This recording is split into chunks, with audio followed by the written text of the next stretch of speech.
Hello students, आज हम करेंगे Laplace inverse transformation of this type of function. ये आपका एग्जाम्पल नंबर 4 है 6.1 एक्सरसाइज का। देखना इसको। तो देखो, पिछले एग्जाम्पल में तो हमारे पास क्या थी कि सम बीच में एडिशन था, नीचे ये अलग अलग टर्म थे। इस टाइप के टर्म का प्रोडक्ट नहीं था आपके पास। अब इसमें क्या दे दिया आपके पास, डिनोमिनेटर में इस टाइप की टर्म का प्रोडक्ट दे दिया। अब हम क्या करेंगे, इस टाइप के फंक्शन की तो हमने लैपलास ट्रांसफॉर्मेशन नहीं निकाल रखी। हाँ, अगर ये इस फॉर्म में होता कि 1/s+2 का होल स्क्वायर प्लस 1/s-1 का होल स्क्वायर, तब तो हम निकाल देते, लेकिन इनके प्रोडक्ट का तो हम नहीं निकाल सकते। तो अब हम क्या करेंगे, इन फैक्टर्स को इस तरह से एडिशन की फॉर्म में सेपरेट करेंगे। इसको बोलते हैं रिजोल्व इनटू पार्शियल फ्रैक्शंस। इस टाइप की प्रॉब्लम शायद आपने कर रखी होगी, नहीं कर रखी हो तो करवा देंगे, कोई नहीं। तो इस टाइप की जो प्रॉब्लम होती है उनको सोल्व करने के लिए हम क्या करते हैं, इसको अगर आपको पार्शियल फ्रैक्शन में रिजोल्व करना हो तो क्या करो, इस फंक्शन को लिखो एज इट इज, जो भी ये आपका दे रखा है वो। ठीक है, s-1 का होल स्क्वायर। इसको क्या लिख सकते हो आप, a अपॉन फर्स्ट फैक्टर यानी कि s+2।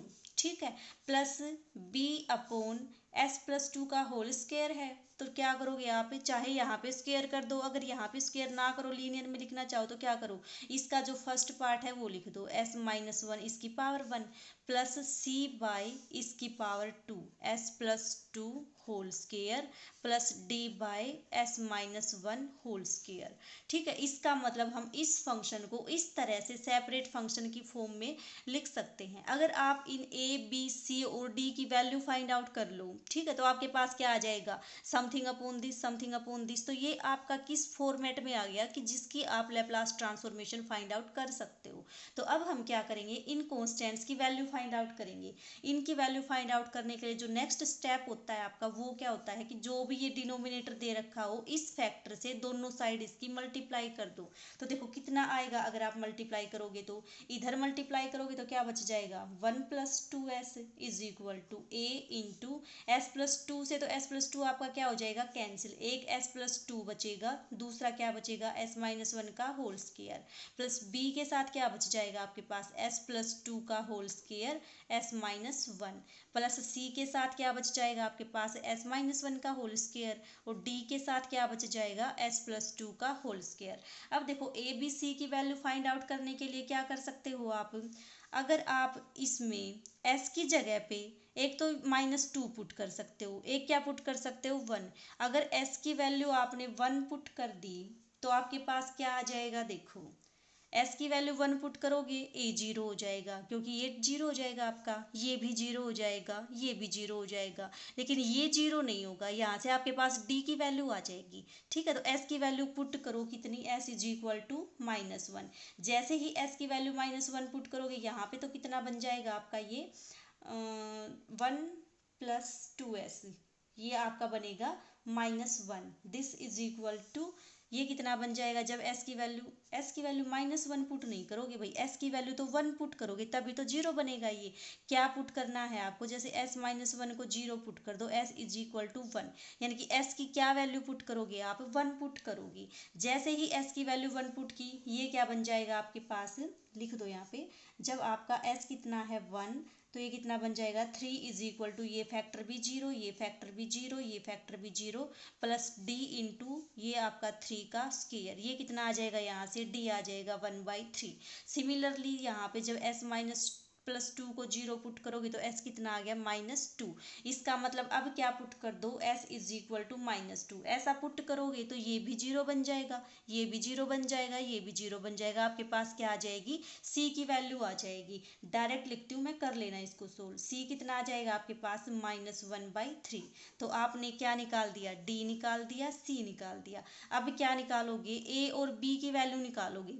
a और b की वैल्यू देखो कैसे निकालोगे, अगर आप कोफिशिएंट्स को कंपेयर कर दो, कोफिशिएंट्स को अगर कंपेयर कर दो तो आपके पास क्या आ जाएगी, इनकी वैल्यू आएगी। देखो यहाँ पे क्या आएगा, s की पावर 2 और s क्यूब का कोफिशिएंट क्या है आपके पास, a। यहाँ पे s क्यूब का कोफिशिएंट कितना है, b।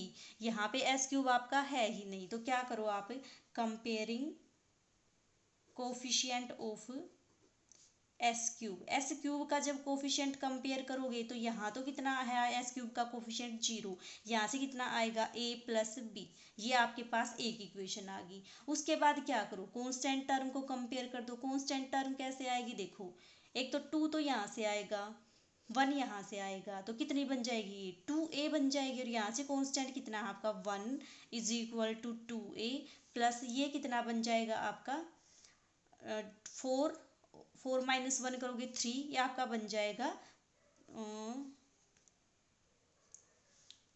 4 तो यहाँ से आएगा, -1 यहाँ से, 4 की -1 की मल्टीप्लाई करोगे आपके पास आ जाएगा माइनस का 4 भी। कर लेना मल्टीप्लाई आराम से, कांस्टेंट टर्म इसमें देख लेना, इसमें देख लेना। यहाँ से कांस्टेंट टर्म क्या आएगी, जब इसको ओपन करोगे तो एस स्क्वायर प्लस 1, यानी कि यहाँ से आएगा आपका c, यहाँ से कितनी आएगी कांस्टेंट टर्म, यहाँ से आएगी 4d। इनकी वैल्यू आपने निकाल रखी है तो आप इसमें पुट कर दो, आपके पास a और b की टर्म में इक्वेशन आ जाएगी। ठीक है, एक इक्वेशन ये, दूसरी इक्वेशन ये, दोनों को सोल्व कर लो, a और b की वैल्यू आ जाएगी। तो इसका मतलब आपके पास चारों वैल्यू आ जाएंगी, a की भी, b की भी, c की भी और d की भी। उन वैल्यूज को क्या करो, यहाँ पे पुट कर दो। तो देखो मैं डायरेक्ट लिखती हूँ कितना आएगा। जब आप वैल्यू पुट करोगे तो a और b की वैल्यू 0 आ जाएगी, c और d की वैल्यू पुट कर दी तो आपके पास ये आ गया। इसका मतलब इस फंक्शन को आप इसके इक्वल लिख सकते हो। अब आपको तो क्या फाइंड आउट करनी है, इसकी इनवर्स लैप्लास ट्रांसफॉर्मेशन। इसकी इनवर्स लैप्लास ट्रांसफॉर्मेशन का मतलब इसकी इनवर्स लैप्लास ट्रांसफॉर्मेशन। तो क्या आ जाएगी, सेपरेटली दोनों के ऊपर ऑपरेट हो जाएगा, L inverse of -1/3 s plus 2 का whole square plus Laplace inverse transformation of 1/3 s minus 1 का होल स्क्वायर। 1/3 को कॉमन निकाल लो। अब आपको पता है ये किसकी लैप्लास ट्रांसफॉर्मेशन है और ये किसकी लैप्लास ट्रांसफॉर्मेशन है। ये आपके पास किसकी लैप्लास ट्रांसफॉर्मेशन है, e⁻⁻2t की, लेकिन पावर 2 कर रखी है, इसका मतलब क्या कर रखा है, इसका डेरिवेटिव कर रखा है, तो उसके साथ क्या आएगा आपका t आएगा। तो डायरेक्ट लिखती हूँ, कर लेना इसको सोल्व। ये आपके पास आ जाएगा -1/3 e⁻⁻2t, साथ में क्या आएगा t। क्यों आएगा, क्योंकि इसकी पावर 2 हो रखी है, इसका मतलब क्या है, इसका डेरिवेटिव कर रखा है। सिमिलरली यहाँ पे s-1 है, इसका मतलब ये आपके पास क्या है e⁻t, लेकिन पावर 2 है तो इसका मतलब क्या है, आपके पास इसका भी डेरिवेटिव कर रखा है। ये साथ में क्या है आपका 1/3, ये आपके पास क्या आ जाएगा, रिजल्ट आ जाएगा। इस टाइप के क्वेश्चन जितने भी एक्सरसाइज में है ट्राई करके देखना।